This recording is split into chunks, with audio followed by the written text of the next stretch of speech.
আমার ভালোবাসার মিষ্টি বন্ধুরা, কেমন আছো তোমরা? আশা করি তোমরা খুব ভালো আছো। আবারও আমি চলে আসলাম তোমাদের মজা দেওয়ার জন্য নতুন একটি গল্প নিয়ে। আশা করি আজকের গল্পটা শুনলে তোমাদের দাঁড়িয়ে যাবে। তাই গল্পটা শোনার আগে অবশ্যই হেডফোন ব্যবহার করো। গল্পটি শুরু করার আগে তোমাদের নিকট আমার ছোট্ট একটি অনুরোধ। তোমরা দয়া করে আমার চ্যানেলটি সাবস্ক্রাইব করে আমাকে সাপোর্ট করবে। আমার নাম রাহুল। চাকুরির জন্যে ঢাকায় থাকি। আমার গ্রামের বাড়ি সাতক্ষীরা জেলায়। আমি বিয়েও করেছি রাতক্ষীরা। আমাদের গ্রামের পাশের গ্রামেই আমি একটা এনজিওতে ফিল্ড অফিসার হিসেবে চাকরি করছি। বিয়ে করেছি সাতক্ষীরা। আমার শ্বশুর নাম অবিনেশ রাজবংশী, পেশায় একজন জেলে হলেও গত 5 বছর ধরে তিনি মালয়েশিয়া থাকেন। বিয়ে করেছি প্রায় 7 বছর আগে। আমার এক শালা ও এক শালি আছে। তাদের বয়স বেশি না। শালা কেবল মাত্র ক্লাস 10-এ পড়ে আর শাল পড়ে ক্লাস 7-এ। বিয়ের পর আমার একটি ছেলের সন্তানও হয়েছে। বউ বাচ্চা নিয়ে আমি ঢাকায় থাকি। আমার স্ত্রী অনেক অমায়িক একজন নারী। সৌভাগ্যের ফলে হয়তো আমার ভাগ্যে এরকম বউ জোটে আছে। সংসার, সন্তান আর পরিবার এ নিয়ে আমার বউয়ের সারাদিন কাটে। আজ আপনাদের ব্যতিক্রম একটা ঘটনা বলবো। গত 2 বছর আগের কথা। আগে বলে নিয়ে আমার শাশুড়ির বয়স 36-এর কাছাকাছি। কিন্তু উনাকে দেখলে এটা মনে হবে না যে উনি 3 সন্তানের মা। প্রথম বিয়ের 3 থেকে 4 বছর আমি ওনার দিকে কখনো ভালোভাবে তাকাইনি। কিন্তু আমার শ্বশুরমশাই বিদেশ যাওয়ার পর আমি ওনার দিকে একটু একটু ব্যতিক্রম দৃষ্টি দেওয়া শুরু করি। কারণ স্বামী বিদেশে গেলে মহিলারা নাকি অন্য পুরুষের দিকে কিছুটা আসক্ত হয়। আর তাছাড়া আমার শ্বশুরমশাই যখন বিদেশ চলে যান তখন আমাকে বলে গিয়েছিল যে, বাবা, আমার সংসার, আমার পরিবার আজ থেকে দেখার দায়িত্ব তোমার। ভগবান জানে তোমাদের আর আমার মধ্যে দেখা কবে হবে। আমার শ্বশুরমশাই আরও বলে গেলেন যে, বাবা রাহুল, আমি তো চলে যাচ্ছি, তোমার শাশুড়িমার দিকে একটু খেয়াল রেখো। আমি তো বাড়িতে থাকব না। মাঝে মাঝে তোমার শাশুড়িমার একটু খেয়াল রেখো। আমি বললাম, আচ্ছা ঠিক আছে বাবা, আপনি এই বিষয় নিয়ে কোনো চিন্তা করবেন না। তারপর আমার শ্বশুরমশাই বিদেশ চলে গেলেন। যাই হোক, এবার মূল ঘটনায় আসা যাক। গত 2 বছর আগে বর্ষাকালে আমি অফিসের কাজে ঢাকায় গিয়েছিলাম। অফিসের কাজ শেষ করে জরুরি কাজে আমার গ্রামের বাড়ি সাতক্ষীরা যাচ্ছিলাম। তখন রাত 9 বাজে প্রায়। আমার মোবাইলে আমার শাশুড়ির একটি ফোন আসে। রিসিভ করার পর উনি জানতে চাইলেন আমি এখন কোথায়। আমি বললাম, আম্মা, আমি তো সাতক্ষীরার কাছাকাছি। বাড়িতে যাচ্ছি, গাড়িতে আছি। উনি বললেন, বাবা, তুমি আমাদের বাড়িতে আসো। চন্দনের মানে আমার ছোট শালার শরীর খুব খারাপ। সকালে ডাক্তারের কাছে নিতে হবে। ভাবলাম বাড়িতে তো কেউ নেই। আসলে ওনার এই বিপদে আমার থাকা খুব জরুরি। বললাম, ঠিক আছে আম্মা, আমি আসছি। আমার বুকে ফোনে ঘটনাটা বললাম এবং বললাম যে, তোমাদের বাড়িতে যাচ্ছি আমি। আর মাত্র প্রায় 2-2.5 কিলোমিটার পথ গেলেই তোমাদের বাড়ি চলে যাব। এই বলে আমি আমার বউয়ের ফোন কেটে দিলাম। গাড়ি থেকে নেমে রাত প্রায় 9:30 বেজে গেছে। বর্ষাকাল, তারপর আবারও লোডশেডিং। বাজারে নেমে রিকশা নিলাম। শ্বশুরবাড়ি পর্যন্ত গিয়ে পৌঁছতে পৌঁছতে রাত প্রায় 11 বেজে গেছে। শাশুড়ি মা আমাকে দেখে অনেক খুশি হয়েছে। ঘরে গিয়ে দেখি আমার শালার 101 ডিগ্রি জ্বর। সে ঘুমাচ্ছে। আমার শাশুড়ি মা আমাকে বলল, বাবা, তুমি কাপড় চোপড় পাল্টাও, আমি তোমার খাবার দিচ্ছি। শাশুড়ি মা রান্নাঘরে চলে গেল। আমি হাত মুখ ধুয়ে খাটের উপর বসলাম। ততক্ষণে বিদ্যুৎ আসলো। শাশুড়ি খাবার টেবিলে খাবার দিয়ে আমাকে বললেন, বাবা, তুমি আসো, খাবার ঠান্ডা হয়ে যাবে। আমি দ্রুত গেলাম খাবার ঘরে। শাশুড়ি টেবিলের পাশে দাঁড়ান। আমি খাওয়া শুরু করলাম। উনি বাসার সবার খবর জিজ্ঞেস করছেন। আমি খাচ্ছি এবং উত্তর দিচ্ছি। হঠাৎ আমার চোখ পড়ল শাশুড়ির দিকে। ওহ মা, এত সুন্দর আমার শাশুড়ি! আগে তো দেখিনি। সবুজ রঙের একটা শাড়ি পরেছেন আজ। হঠাৎ বিদ্যুৎ আবার চলে গেল। আমার শাশুড়ি মোমবাতি জ্বালিয়ে টেবিলে আমার পাশে বসলেন। পিছন থেকে ওনাকে মনে হলো যেন মধ্যবয়সী এক অপরূপ সুন্দরী। উনার চেহারার মধ্যেই যেন অন্যরকম একটা মায়া আছে। আহ, এত নাদুস নুদুস, একেবারে উপভোগ করার মতো। তাকে দেখেই আমার মাথাটা নষ্ট হতে থাকল। আর আমার বিশ্বাস তারও অবস্থা খারাপ হতে লাগল। মনে মনে ভাবতে লাগলাম কি করে তাকে বাগে আনা যায়। একটু চুপ থেকে আমি শাশুড়ি মাকে বললাম, আম্মা কষ্ট করছেন কেন? আমি তো সব করতে পারবো। আপনি ঘুমিয়ে পড়েন, সমস্যা নেই। আমি খাওয়ার পর ঘুমিয়ে যাব। আপনি ঘুমাতে যান। শাশুড়ি মা মুচকি হাসলেন। না বাবা, তোমাকে কষ্ট করতে হবে না, তুমি খাওয়া দাওয়া শেষ করো। আমি তোমার জন্য বিছানা রেডি করে দিচ্ছি। এই বলেই শাশুড়ি মা পাশের রুমে চলে গেলেন, মানে যেখানে আমি ঘুমাব। হালকা আলোতে মনে হচ্ছে যেন রাতের অফিসাররা, তাতে যতই দেখছি তখন আমার অবস্থা আরও খারাপ হতে লাগল। আমার মাথায় তখন পুরা শয়তানি কাজ করছে। শয়তান মনে হয় মাথার উপর পুরোপুরি উঠে বসেছে। রাতের পরিবেশটা অনেক সুন্দর, আর একদিকে বর্ষার তুমুল বৃষ্টি শুরু হয়েছে, অন্যদিকে আমার মনে উতাল পাতাল ঢেউ বয়ে যাচ্ছে। আর অপরদিকে আমার শাশুড়ি মা অনেক দিন ক্ষুধার্ত। কি করব বুঝতে পারছি না। যাক, খাওয়া দাওয়া শেষ করলাম। বিদ্যুৎ আবার আসলো। খাওয়া শেষ করে পাশের রুমে গিয়ে দেখি শাশুড়ি আমার বিছানা পরিষ্কার করছেন। পিছনটা এমনভাবে আছে যেন মনে হচ্ছে অনেক কম। আমার শাশুড়ি মাকে আমি যতই দেখছি তখন আরও অবাক হচ্ছি। মনে হচ্ছে যেন এক অপরূপ সৌন্দর্যের এক মধ্যবয়সী পরী।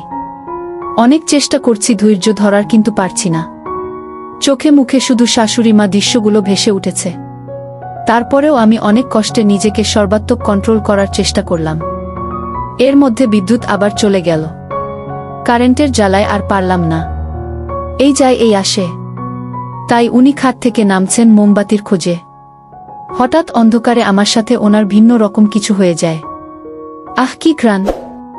মনে হয় বিদেশি সেন্ট দিয়েছে। আমার শ্বশুর মনে হয় আমার শাশুড়ির জন্য বিদেশি সেন্ট পাঠাইছে।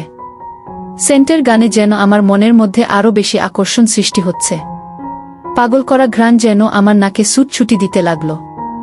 উনি পাশের রুমে গিয়ে মোমবাতি জ্বালিয়ে আনলেন, বিছানা রেডি করে দিলেন। রাত তখন প্রায় 12টা বাজে।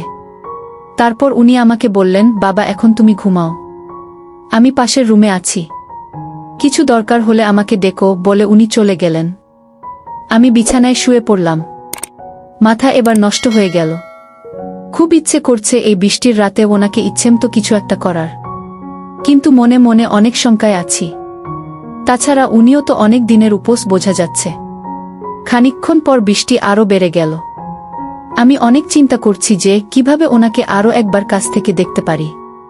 আহ, কি সুন্দর তার ঘ্রাণ! মন খুব চাইছে তার এই সুন্দর ঘ্রাণ আর একবার উপভোগ করি। বসে বসে যদি ওনার সাথে সারারাত কথা বলতে পারতাম তাহলে নিজেকে ধন্য মনে করতাম। দেখতে সাদা কালো, চোখগুলো টানা টানা, কিন্তু অনেক সুন্দর লাগছে। এই বয়সেও আমার শাশুড়ি মাকে দেখতে যে সুন্দর লাগছে, তার সাথে অন্য কিছু হলে না জানি কত আরাম লাগে, কত মজা লাগে। এই ভাবতে ভাবতে আমার বিশ্বাস তার অবস্থা আরও খারাপ হতে লাগল। মাথায় একের পর এক বুদ্ধি আনতে শুরু করলাম। হঠাৎ সিদ্ধান্ত নিয়ে ফেললাম, যেভাবেই হোক ওনাকে আমার আজ চাই, একটু শান্তি দরকার। এই রুম থেকে আস্তে আস্তে ডাকতে লাগলাম, আম্মা ঘুমিয়ে গেছেন? আমার শাশুড়ি মা বলল, না বাবা, এখনো তো ঘুমাইনি। কেন, তোমার কিছু লাগবে? আমি বললাম, আম্মা মাথাটা প্রচণ্ড ব্যথা করছে। টাইগার বাম আছে? হ্যাঁ বাবা, আছে, আমি নিয়ে আসছি। আহ, যেভাবেই হোক শাশুড়িকে আমার বশ করতে হবে। মনে মনে ভাবলাম, সুযোগটা হাতছাড়া করা যাবে না। তারপর আমার শাশুড়ি মা আমাকে বলল, বাবা তুমি এতক্ষণ কেন বলনি যে তোমার মাথা ব্যথা করছে? আগেই তো মালিশ করে দিতাম। এই বলে উনি মালিশ করার জন্যে আমার রুমে আসলেন। মশারিটা একটু সরিয়ে আমার খাটের কোনায় বসলেন। তারপর বললেন, দেখি বাবা, মাথাটা সামনে আনো, আমি মালিশ করে দিচ্ছি। আমি বললাম, না, আমি দিতে পারবো। কি বল, আমি তো তোমার মা আর তুমি আমার ছেলে, তোমার মাথায় হাত দিলে কি সমস্যা আছে? আমি বললাম, না না মা, আপনি কি বলছেন? আপনি আমার মাথায় ভুলাতে পারেন, আমি এটা বলতে চাইনি। তারপর আমার শাশুড়ি মা বলল, না না বাবা, তুমি আমার ছেলে, তোমার শরীর খারাপ আর তোমার জন্য এটুকু করতে পারবো না। আমি বললাম, আম্মা আপনি কেন কষ্ট করতে যাবেন? তারপর উনি আমার বালিশের পাশে বসে আমার মাথায় মলম দিতে শুরু করলেন। উনি কিছুক্ষণ মলম দেওয়ার পর আমার এত ভাল লাগল, মনে হলো আমি স্বর্গে আছি। বেশ কিছুক্ষণ মালিশ করার পর আমি ঘুমানোর ভান করলাম। আবার উনি যখন উঠে যেতে চাইলেন, তখন আবার এমন ভান করছি যে আমার মাথার কোনো উপকারই হয়নি। এভাবে কিছুক্ষণ চলার পর দেখলাম আমার শাশুড়িমার ঘুম ঘুম ভাব হচ্ছে। উনি আমার বালিশের পাশেই হঠাৎ ঘুমিয়ে পড়লেন। আমার এবার সকল স্বপ্ন পূরণ হতে চল। আর আমি মনে মনে ভাবতে লাগলাম, এত দেখছি মেঘ না চাইতেই জল। আমিও ঘুমের ভান ধরলাম। কিছুক্ষণ ভান ধরে অন্ধকারে কিছুটা সামলে রাখলাম, যদিও মনে তখন অন্য রকম উথালপাতাল করছে। খুব ইচ্ছে করছে অন্য কিছু করার, যে কাজটা করলে মনের তৃপ্তি পাই। তারপরও কেন জানি একটু একটু ভয় করছে আর মনে মনে ভাবছি, এই সুযোগ হয়তো বারবার আসবে না। এখনই কাজে লেগে পড়া সুবর্ণ সুযোগ। ঘুমের ভান করে আমি তার সাথে অন্য রকম কিছু করার চেষ্টা করলাম। উনি তো প্রচণ্ড ঘুমে মগ্ন। একটু একটু করে আমার তো আগুন জ্বলে উঠতে লাগলো।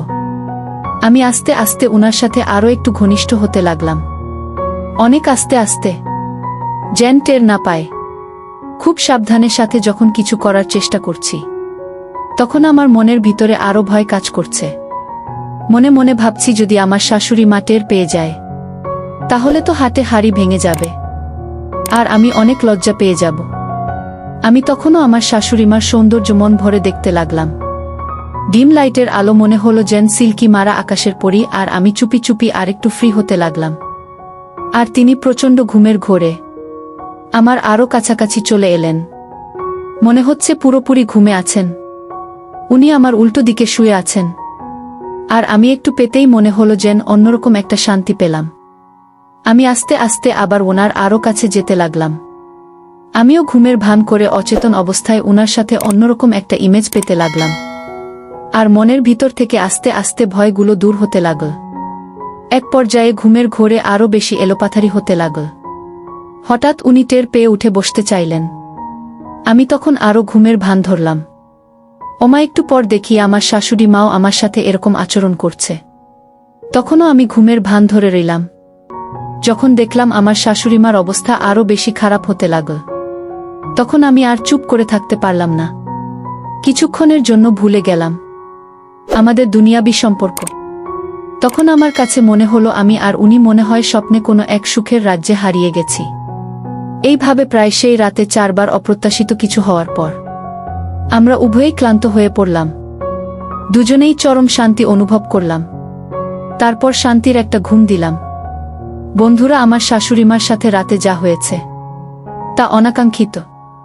তখন হয়তো আমার মাথায় বড় ধরনের কোনো ভূত চেপে বসেছিল। সকালে ঘুম থেকে উঠে যখন আমার অবস্থা স্বাভাবিক মনে হলো না, তখন বুঝতে পারলাম রাতে হয়তো আমার সাথে কারো কিছু হয়েছে। একটু মনে করে বুঝতে পারলাম, যার সাথে হয়েছে সে আর কেউ নয়, সে আমার নিজের শাশুড়িমা। তাই ঘুম থেকে উঠে উনার রুমে যেতে উনি খানিকটা লজ্জা পেলেন। আমিও রুম থেকে বের হয়ে তখন একটু একা একা চিন্তা করতে লাগলাম, আর আমার নিজের কাছে খারাপ লেগেছিল। সহ্য করতে না পেরে আমি আমার শাশুড়িমার কাছে ক্ষমা চাইতে লাগলাম। আমি বললাম, আমার হাতে অচেতন অবস্থায় ঘুমের ঘোরে হয়তো আপনার সাথে আমার ভুল কিছু হয়ে গেছে। আপনি আমায় ক্ষমা করে দেন, আর কোনোদিন এমন হবে না। তারপর শাশুড়িমা আমাকে বলল, না বাবা, কি বলছো, তোমার কোনো ভুল হয় নাই। তুমি তো আর জেনে বুঝে করছো না, আর তাছাড়া আমার তো ভালোই লেগেছিল।